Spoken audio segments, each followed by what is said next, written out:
Yes. So, good morning. My name's Shazia Khan, and today's unit that we'll be doing is working in teams.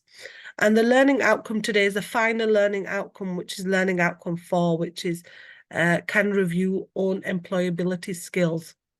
Now, I'll just give you a brief outline of what we did in learning outcome 3, which was what we did in the last session, which was to understand how to work in a team. So, why we need to work in a team, why it's so important, the different types of teams that we work in, and what makes a successful team, sharing ideas, team goals, identifying that you've got defined roles as well. Why is it important to identify what your team's roles and responsibilities are, Sheikh? So, yeah, when you're working in a team, all your goal divided in a little section. Everybody Yeah. try to complete their session, and after all, at the end of the task, you complete your easily task. Yeah, so it's better, isn't it, to know what your task is Yeah, because you are the one who's gonna do the task. Is that right? Yeah?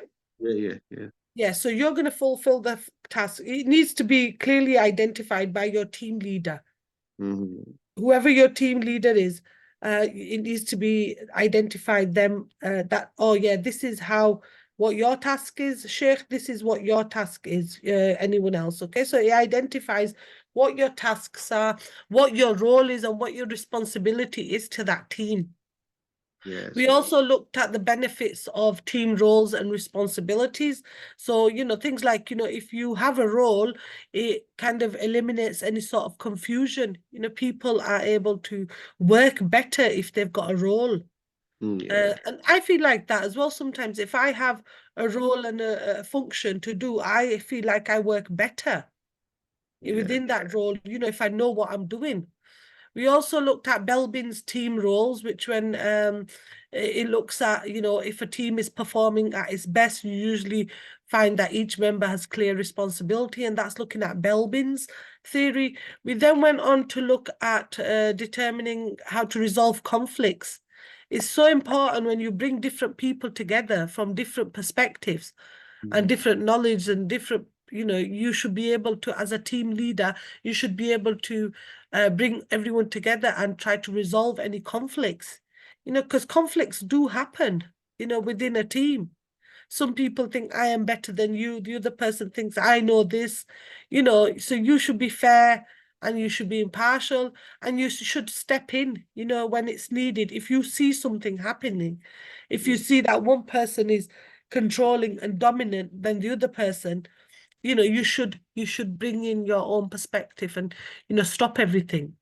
yeah, It's very good to be just fair and impartial, and important to preserve what's going on. Speak to the team members, to ensure any sort of conflicts is resolved. We then went on to look at the different types of theories, and that was really important in the leadership styles. So we looked at transformational styles, we looked at the issue around transformational styles. We looked at adaptative styles. We looked at things like servant leadership style, how that works and why that's so important. We looked at democratic leadership style. We also looked at, the influence of each one, how they collaborate with individuals and how a democratic or transformational work together. We looked at visionary leadership style, and we looked at also the issue around that and how it works. And we looked at adaptative leadership styles and how these work around, different employees, because employees all work differently together. They don't all work the same, and every person uses a different style of teaching. So, sorry, a different style of leadership. So we looked at them in regards to learning outcome 4, okay? Sorry, learning outcome 3. Now we're going on to learning outcome 4, which is to review our own employability skills. Why is it important for you as an individual to review your own employability skills? yeah. It's because through this course, we can review our own selves. So Yeah, how we gonna better and we are okay on the target on the uh, on a same page, and we done it yeah. before What about or your skills? Why do you think it's important that you know, have a level of expertise or you're able to, you know, identify your own skills? yeah, because when you receive your task, Yeah, your team leader give you a task, yeah, and first he can judge your skills. You can do this task easily, and you can yeah, hold your skills. If you have yeah, knowledge, skills about that work or task, then you can easily modify or you can done your task. yeah, Okay, yeah. that's why So- he can before he give you any task, he can assess you. You have yeah. ability to done this task. Yes, yes. So Yeah, it's according important to identify these, okay? to identify. So Yeah. learning outcome for the indicative context. So we'll be looking at the difference between generic transferable skills and job specific skills. So formats for constructing and conducting personal skills, online audits, honest identification and evidence of your own strengths and areas for development. So how you need to develop, receiving, interpreting feedback from others using job description and personal specification, formats of CVs and formal letters, compiling your own curriculum vitae, constructing realistic personal development action plans, effective use of the SMART targets, and managing your own time in the development. So some key terminology. So what's the difference between job specific skills and transferable skills? So often job specific skills are hard skills, which are quantifiable or easily teachable. And then transferable skills are more like soft skills. These are subjective skills often related to your personality, your behavior, and how you interact with others.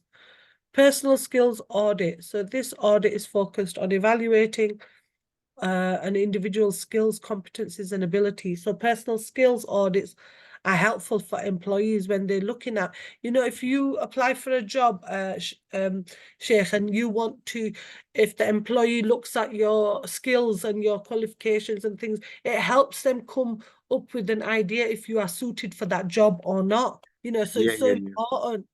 You know, working skills audit is a great way to establish any sort of skills that you have and what level of each skills you have. So it also helps employees and other people highlight any sort of gaps that you may have. Mm. So it gives you the opportunity to find new ways to improve and develop any sort of weaknesses. Undertaking a skills audit is really good because it can allow you to see your strengths and also see your weaknesses as well and identify any sort of companies that best fit, you know, you as a person. So, you know, to undertake a really important skills audit, you know, you need to follow certain steps as well. Right, there's a video here on what transferable skills are, which I'll just watch now. So just let me just stop the recording here. So if you can see from that video, you could see the different types of transferable skills, couldn't you? And it's really important that Yeah, you're yeah, able yeah. to Yeah, I identify listen. these skills. Yeah, I listen. It's a nearly seven skills for transferable Yeah, skill for when you join one job to yeah, another job, you jump, and or when you jump one organization to other organization, and yeah, the lots of your new employee they expect you have different type of skill, yeah. oral skill, Mhm. written skill, Yes. organization planning, timekeeping, leadership, self Yeah. These motivated, are all and important, you know, oral writing skills, depending on your yeah, job, yeah, yeah, organization, being planned, you know, as a student, being punctual, time management skill. You know, it's important for organizations and you from that yeah, video yeah, identify the different types of skills, but also give you examples of these skills, analytical skills, your own self-motivation skills. You know, these are really important for different organizations. So it's really yeah. important to you understand them skills, but also accept that different organizations look for different skills. Yes, yes, I understand. Yeah. Yeah. So 4.1, carry out a personal skills audit evidencing from your work, teamwork, or other commitments to justify your strengths and areas for improvement. So to carry out a skills audit, you'll have to assess the strengths and improvements for development planning based on evidence from your work, teamwork, experiences, or other commitments. Here's a structured approach to conducting a personal skills audit. So firstly, identify your skills. So make a list of all your skills, like he said in the video as well. It's really important you identify your own skills, what you're good at, what they may be, things like, if you're good at designing, if you're good at communicating, leadership, your personal attributes, if you're resilient, if you're honest, you're a trustworthy person. You need to identify firstly your own skills, because if you look at job specifications, they look at these things, they look at your personal experiences, they look at what you're good at, what your education is. So, identify your skills. Secondly, gather evidence. So reflect on your past experience in working in teams,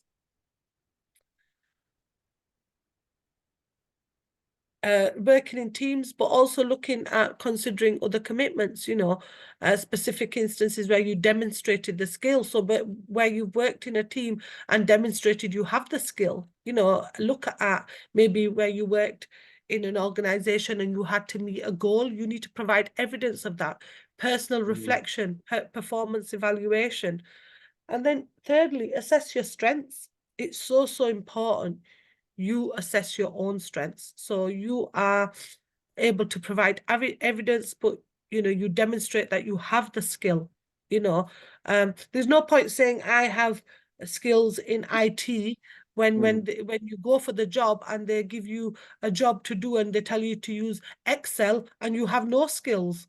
Yes. There's no point in lying. You may need, personal development. You may need to get more experience on that skills. It's not an embarrassing thing. It's important that prospective employers are not disappointed, because if you say you can do something and when you go there you can't, do anything, then it's very hard to illustrate any sort of skills.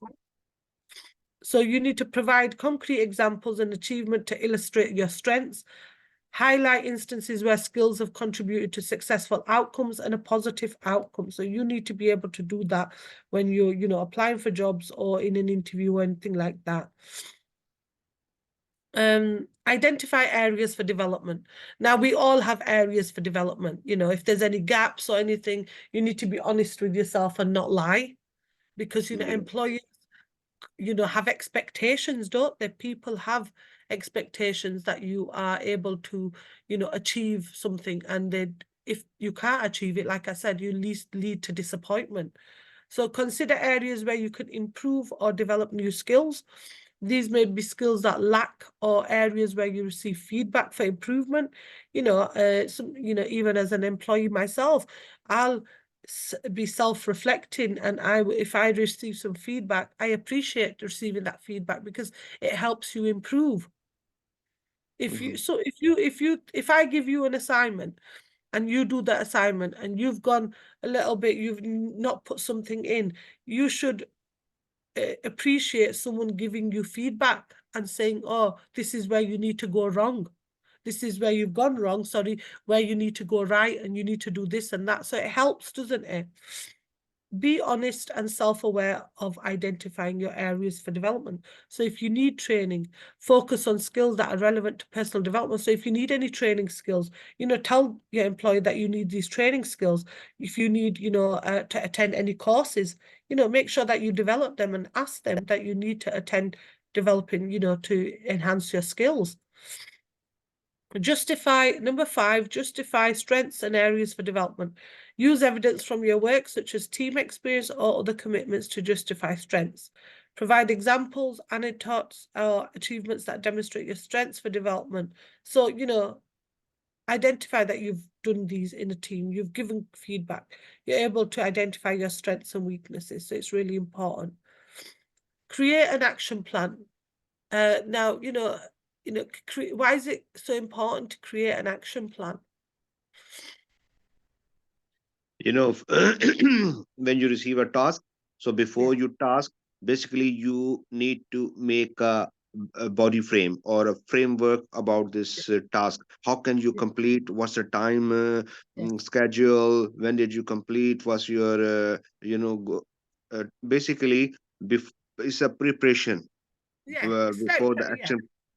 Yeah, it's like it says based on your skills audit, create an action plan for any sort of further development, any training you need. So you would use the SMART analogy, which is specific, measurable, achievable, relevant, time bound. And these are goals for areas of improvement. For example, if you struggle with time management, you will say, I will try to improve my time management by, putting things aside and trying to, make sure I attend classes on time, make sure I attend work on time, and put yourself in that you are following your action points. Okay, there may be something that you're able to not use computers. Put that as a further development that I will be able to attend a training course that will help me use computers. So it identifies your action plans.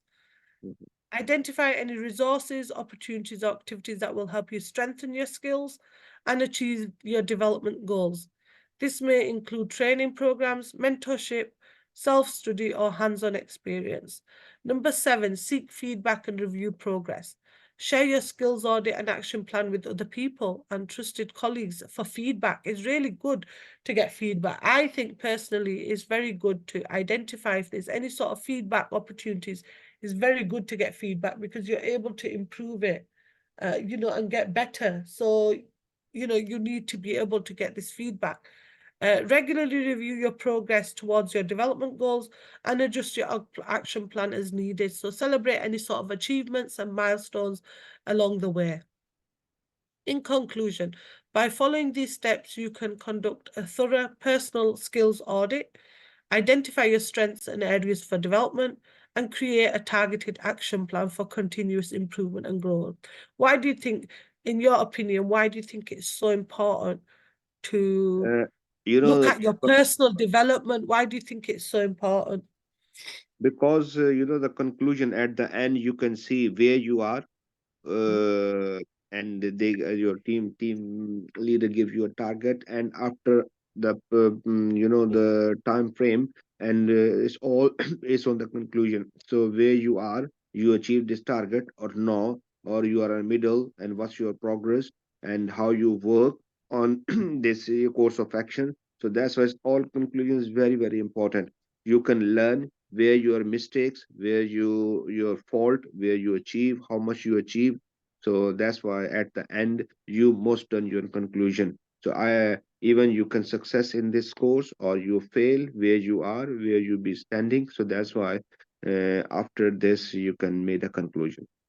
Do you think it's important to identify your Very, strengths very, and weaknesses? yeah, very, very important in your strength. Yeah, through this conclusion, you can identify your weaknesses, and you can try to recover after that conclusion.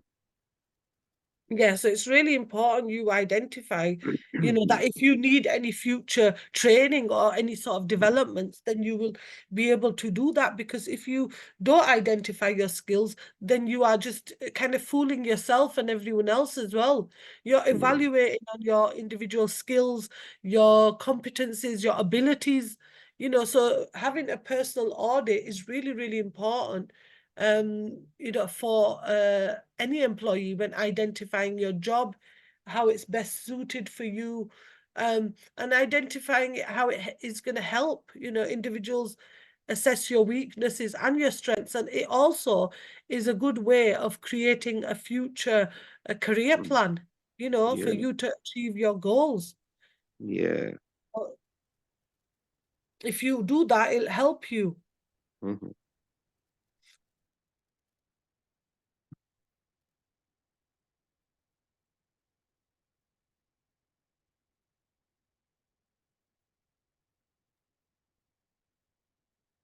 So the next one we're going to be looking at is 4.2, which is selecting an advertisement for a job to which you aspire and compile a personal CV with an accompanying covering letter for the role. So your personal CV, why is the CV so important? Basically, CV uh, present to you.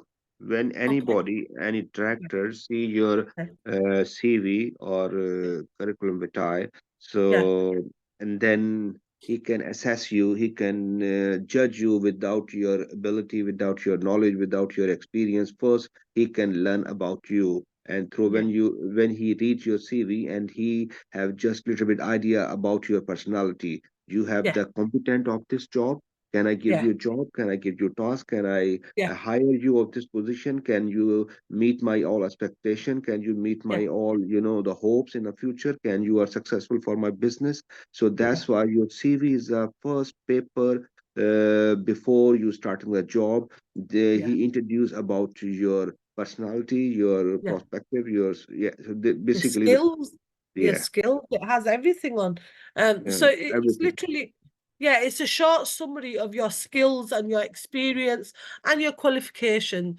And it's the first chance, like you said, to introduce yourself to an employer Yeah, and yeah, show them that you are a good candidate for the job. yeah. Um, Employers and recruiters can have tens and tens of thousands and hundreds of CVs to sort through for different Mhm, vacancies. So it's important that you create a CV that mhm, stands out. mhm, It's an important thing for a job interview. You will have to submit a CV with a covering letter to show your experiences, what your skills are, and for potential employees, they're able to look at, whether you are good at certain job and whether you meet the job role. mhm. If you have the relevant qualifications and the skills, they're going to be wanting you to, you know, go for the job. And it's first way of you landing an interview for a job is your CV, how you structure your CV. So here you've got your name, your contact information, your telephone number, your email address, or your LinkedIn profile, or that's optional. Your objective, what you intend, what you can do as a person, what your skills are, what you have to offer, your education. So it might be your degree name, your university name, your year of graduation, your professional experience, so job title, your position, where you've worked. Most recent job needs to be at the top, and then do the jobs, and also relate your jobs to your job's description. So if you're applying for a job in sales, you want to put everything for sales. If you're applying for a job in law, you need to put all your law experience at the top. This is most relevant down, it's in chronological order. Company name, the location, your skills. So if you have technical skills, if you have programming skills, if you have language skills, proficiency, that's really important. If Mhm. you have skills that are in IT skills, these are things you would put in. And then finally, you'd put in your references. So, it's really important because this thing, it has to stand out. Your CV has to stand out. And it's the main thing for you to get a job, literally. So if Mhm. they get hundreds and thousands of CVs for one job, your CV is going to stand out. You need to make sure your CV is catchy. Is the person's going to be interested in it? And sometimes, most of the time, CVs can't be more than 2 pages. My Mhm. CV is very long, but it can't be too long, because if it's a long CV, what happens to employers? Do they get bored? Yeah, yeah, his bore is not, Yeah. put your attention on your CV. Yeah, yeah. So they get bored. You need to specify what job you are. Firstly, you need to identify what job you are applying for. Then you need to make sure your CV meets that job criteria. So it may change all the time. If it's a sales role, it may be a legal role, it may be working in an office role. Your CV will change all the time because you need to accompany that CV to your job role that you are applying for. Because it needs Yeah. to be catchy, it can't be long.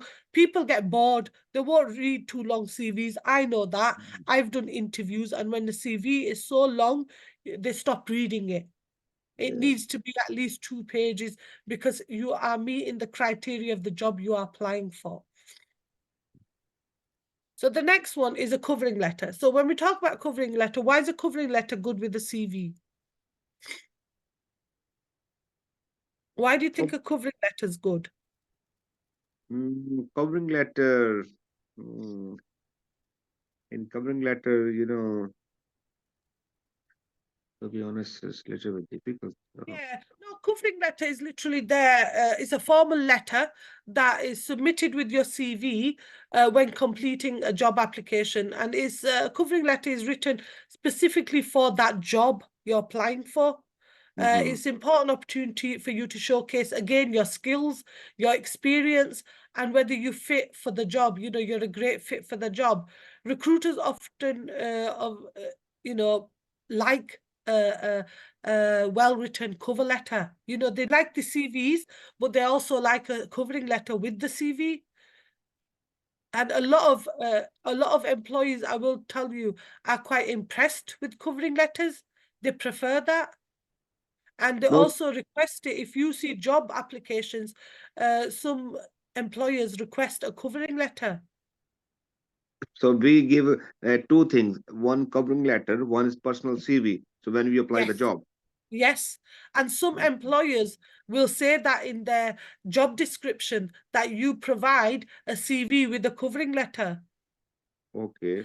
And some employees don't say it, but it's a really good way of, you selling yourself because you're reiterating your skills and everything. And it's really important for companies because it's important to help them, identify your skills, but also that you are, what you include is a good first impression for the employer, Covering that you've letter, got. basically more you can brief in the covering letter about Yeah, yourself. the Yeah. covering letter is not detailed. It's mainly, just maybe a page just to Okay. identify your name, your address, your email address, again, your hiring manager's name, company name, dear hiring manager, mention summary and why you want to join that position, why you want to Okay. join that job, mention that.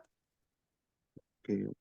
You need to be looking at that, it's an opportunity for you to provide the recruiter with a solid first impression, for the job, Mm-hmm. as a potential employee. So it's a chance for you to demonstrate why an employer should hire you.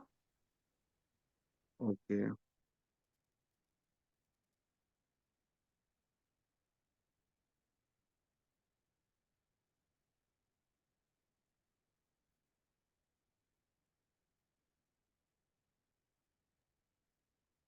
Sorry about that. So, it's a way for you to demonstrate that why employers should hire you by outlining your experience and why you are fit for the job. It provides detail, and it may be that you're looking at. If you go on your CV, you may not be able to put too much into it. So covering letter is really good. It builds a relationship with the employee, and it's attached to your CV when you hand in your CV. Okay. Okay, some people ask for it, some people don't, but most people like it. Yeah. Yeah, it's good to have. In conclusion, you ensure to tailor your CV and covering letter to match the requirements and preferences of the job advertisement and company culture. So, when you go your CV, just an example, you submit your CV, your covering letter, you get an interview. You should always know about the company that you're going into, because if you don't know anything about the company, they're going to say Mm-hmm. they've not researched anything. Yeah. You need to know about the company. You need to, in the CV and covering letter, again, you need to highlight your relevant experience, but you need to also, your experiences, your skills, achievements, any sort of achievements that you've got, any sort of, that will make you a strong candidate for the job, because you need to, like they say, you need to sell yourself. You are Mhm. there to sell yourself for the job, Yeah. so that the person who's recruiting you is inspired by your CV and your covering letter. It will increase, a covering letter, I think, will increase your chance of reaching an interview and getting a job, Yes. because you're able to, sell yourself, because that's the whole point. Every job is different, but you must know about I would say that to everyone. Research the job you're going for and the company, because that is a big thing. Mm-hmm.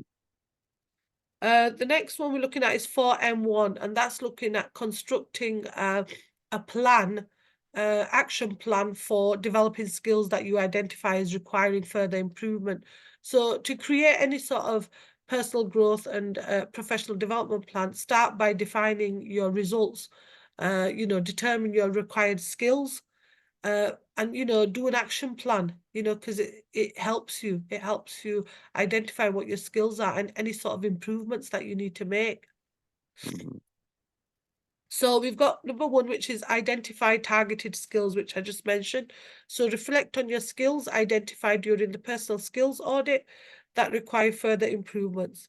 These could be things like technical skills, soft skills, or personal attributes relevant to your personal growth skills.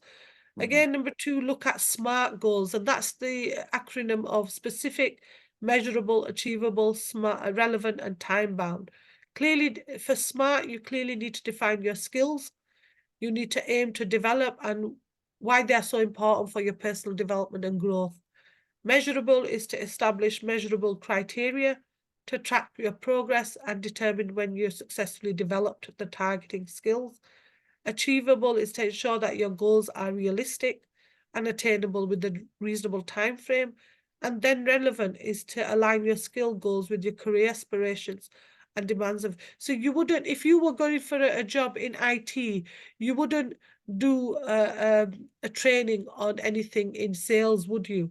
You would do more of a training on PowerPoint or any Yeah, sort of IT software. spreadsheet, Yes, PowerPoint, and yes, Excel yeah, and Word. yeah. So They're you need basically to relevant to your IT job. department. Yes. Yeah, So for your career aspirations and what you want to achieve, you need to make sure that it's relevant. Okay. relevant. Yeah. Yeah.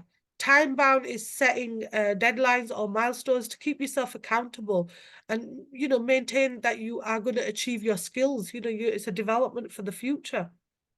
Mm. 3, identify resources and opportunities. So research resources and opportunities available for developing the targeted skills. They may include things like online courses or tutorials, workshops, seminars, or webinars. These are resources that you may need to help you professional development programs or certifications, mentoring or coaching, networking in events or industry conferences, hands-on projects. Consider both formal and informal learning opportunities that cater to your learning style. So it's really important that you're able to, try to attend or develop your own skills by attending workshops, courses, online research. Number 4, develop an action plan. So break down your skill development goals into actionable steps or tasks. Consider the following elements: what specific actions you should take to develop each skill. Everybody's will be different, your development plan. How much time or effort you dedicate for certain actions. How much, what and when, where you complete each action. What resources or support do you need to achieve the goals? And create a timeline or schedule to organize your actions and ensure steady progress towards your skills development. So it doesn't mean that if you feel that you need skills development or any sort of personal development on an area that you are struggling with, again, going to IT, PowerPoint, you can't do it in one day. You need to, put in an action plan that will, help you achieve this skill set in a time and scheduled manner. Implement and monitor progress. Begin implementing your action plan by completing your identified tasks and actions. Regularly monitor your progress towards your skill development goals.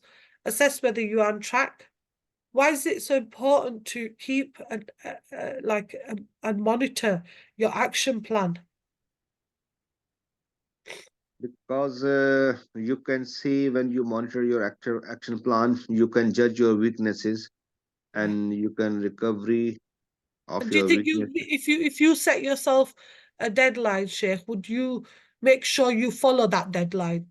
Yes, definitely you can Yes. follow the deadline and you can try to achieve your task before the deadline. Yeah, yeah. So these tasks, using the action plan, if you have a goal, for example, if you're using the SMART goal and you have something that says, I am going to learn about social media. marketing and investing in social media, your measurable part of that is to increase sales, attend any sort of training courses, make sure you've got an action plan to attend, your own, you might have your own personal goals as well. It doesn't necessarily mean it's got to be, a work related goal. It could be a personal goal that I'm going to lose weight by this time. My goal is to get into shape, things like that, that would help as well. But you should you should have a track of your milestones and everything. Number 6, seek feedback and support. So solicit feedback from mentors, supervisors, peers, or other trusted individuals to gain insights into your progress and areas for improvement. Seek support or guidance from professionals or experts in field who can provide valuable advice, resources, or mentorship. So it's really important to seek any sort of advice, get in regards to any sort of development. If someone says you would be good at doing this, get advice from them, have a mentor, try to, have someone who will guide you and support you as well, because that helps. Reflect and illustrate. Reflect on learning experience and achievements through the skill development process. Consider the following. So what have you learned from your experience? What successes or challenges have you encountered? And have you grown or developed any result of your efforts? So use reflection to future development to perform an action plan. Why do you think it's so important to reflect? Why do you think reflection is so important? I think personally reflection is really important. Reflect what you If you were, learn. yeah. You tell me, why do you think reflection is so important? Reflection. So, Yeah. If you say that, if you reflect on yourself, if you say, I'm going to reflect on my work, and I'm going to, get an action plan together and I'm going to improve because, I can't do anything, I can't reflect properly. Like, for example, looking at your self-awareness, looking at your strengths. I'm good at this and I'm not good at this. Why do you think it's so good to reflect? Does it help you improve? yes, yes, yes. When you reflect it, you can see and you can try to achieve, you can develop Yeah, your more skills, yes, yeah. progress, It, yeah. yeah, it gives you an insight to, self-awareness is really, really important because it helps you identify any strengths, any sort of weaknesses, and, action planning, can turn into something that you're achieving your goal. You need to self-reflect because it helps you. I think everybody self-reflects in some way. If you have a job or if you work with, if you have a job and you do things, you want to reflect on how you could do things better. You Yeah, know, people self-reflect, and I think it's really important. They have reflection models, in place, like things like the model for Gibbs is a model which suggests, description, feeling, analysis, conclusion, and action plans.